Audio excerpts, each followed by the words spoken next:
Bonjour à tous et à toutes, j'espère que vous vous portez super bien. Moi, je vais très bien par la grâce de Dieu.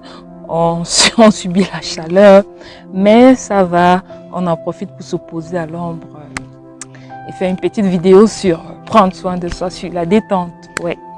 Et donc, pour ceux qui ne me connaissent pas, je suis Chapela. Bienvenue sur ma chaîne YouTube. Pour ceux qui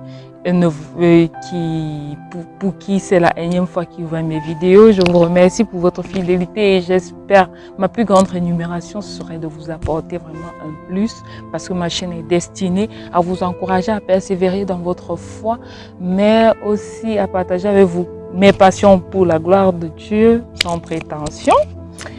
Et j'espère vous donner de la joie, de l'espoir, de l'encouragement au travers de mes vidéos. Ça, ce serait ma plus grande rémunération. Donc, aujourd'hui, j'ai prévu de vous parler de prendre soin de soi, de se détendre. Vous savez, on est dans une société où on va crescendo dans le stress, dans des situations à gérer, des devoirs à tenir, des engagements et tout, que parfois on s'oublie soi-même parce que on se dit à chaque fois, c'est quand je vais résoudre ça que je serai heureux, c'est quand j'aurai acheté ma maison que je pourrai maintenant me détendre. Maman, le temps passe. Entre-temps, ta santé émotionnelle, ta santé physique, ta santé psychique, qu'est-ce que tu en fais? Alors aujourd'hui, je veux juste vous encourager à prendre du temps pour vous parce que c'est important. Prendre du temps pour soi, prendre soin de soi. Et cela, je vous conseillerais déjà de connaître vos limites parce que il y en a qui font ce qu'ils font et à un moment donné qui craquent. Il faut pouvoir connaître votre limite physique, vos limites émotionnelles. C'est important pour pouvoir savoir que là, non, je ne dois pas faire parce que prendre soin de ça, c'est aussi faire des trucs dans le cadre de nos capacités. Ça ne sert à rien de vouloir, même pour la bonne cause, aider et après se sentir soi-même KO, vide, détruit. Parce qu'il faut savoir une chose, c'est qu'on ne peut pas donner ce qu'on n'a pas.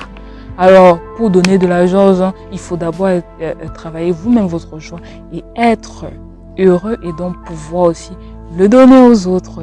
Pour pouvoir donner de l'argent aux gens, il faut travailler et avoir, c'est vrai qu'on dit toujours qu'on n'a jamais assez, mais quand même, il faut avoir quelque chose.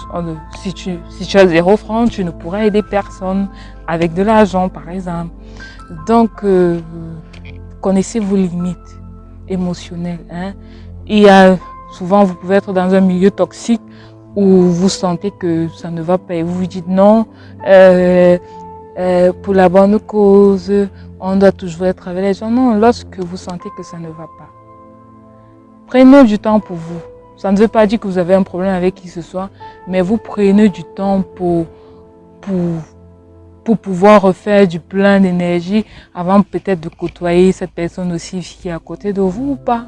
C'est comme ça. Et après, quand vous allez revenir, vous aurez plus d'énergie positive à transmettre à la personne. Pourtant, si vous ne le faites pas, la personne vous aura déjà transmis ces énergies négatives qu'à un moment donné, vous-même, vous allez finir par aussi renvoyer ces mêmes mauvaises énergies à la personne. Pourtant, vous pouvez faire mieux. Au-delà de connaître vos limites, faites un truc que vous aimez faire et que vous n'avez jamais fait. Bien sûr, je vais préciser un truc qui cadre et qui respecte la parole de Dieu. Si vous aimez voler et que vous n'avez jamais volé, je vous encourage pas à aller voler. Faites un truc, une activité que vous avez toujours voulu faire, qui a été une passion pour vous.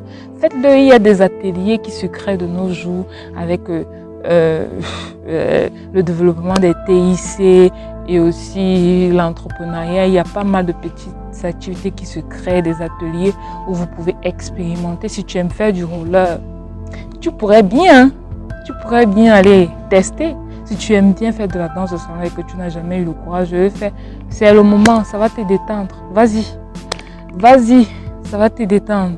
Et la dernière chose que je vais vous dire, c'est d'avoir Christ avec vous. Parce que c'est ça qui détend. Vous savez, notre foi dépend de lui. Lorsque les disciples étaient dans la barque et qu'il y a eu ce vent, cette pluie qui a été très forte et qu'ils avaient l'impression de couler, ils n'ont pas su garder leur calme parce qu'ils avaient oublié qu'ils étaient avec Christ. Et après, ils se sont tournés vers Christ et on ne dit plus qu'ils étaient en train de paniquer, mais ils parlaient à Jésus. Vous pouvez voir l'histoire dans Luc 8, si je ne me trompe pas, verset 23.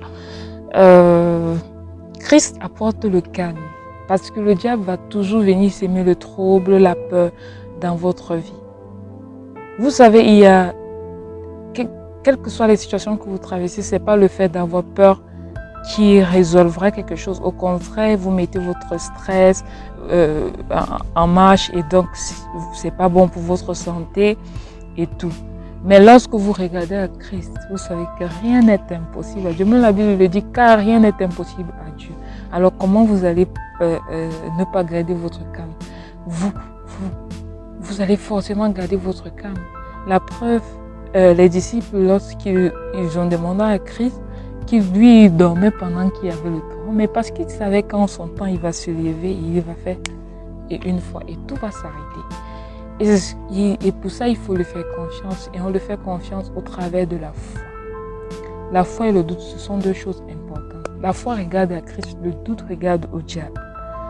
Donc, pour vous qui êtes chrétiens déjà, ne vous focalisez plus trop sur des situations. Une fois que vous avez fait ce que vous deviez faire et que vous savez que une situation n'est vous avez fait ce qu'il fallait et que maintenant tout ce qui vous reste c'est attendre. Attendez patiemment et avec foi, avec joie, avec confiance, puisque la foi c'est la ferme assurance des choses qu'on espère. Ça veut dire que vous devez l'attendre comme si vous l'aviez déjà.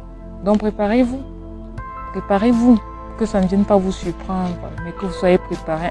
Si tu attendais ton voyage, que tu commences à préparer tes valises. À moins que tu ne sois pas convaincu que ce soit la volonté de Dieu que tu voyages, parce que Dieu ne te donnera pas ce qui est mauvais pour toi. Donc, dans cette suite de vidéos que je ferai sur prendre soin de soi dans le cadre de la détente, je vous parlerai de plusieurs choses, mais aujourd'hui, je voudrais que vous reteniez. Donnez votre vie à Christ si vous n'avez pas encore donné votre vie à Christ, parce que c'est lui qui vous aidera à avoir le calme dans les situations méconnaissantes, dans des situations que vous ne pouvez pas imaginer, donc ou que vous trouverez insupportable pour vous. Et ensuite, faites quelque chose que vous n'avez pas fait, une activité que vous souhaitez faire, et une ou plusieurs que vous souhaitez faire et que vous n'avez pas fait, que vous n'avez pas encore fait. Enlevez ces barrières de peur ou de laxisme ou de nonchalance. Faites quelque chose de nouveau, ça détend. Ça détend, ça permet de sortir de la routine. Connaissez vos limites. Connaissez vos limites. À chaque fois que vous allez dépasser vos limites, vous allez être aigri.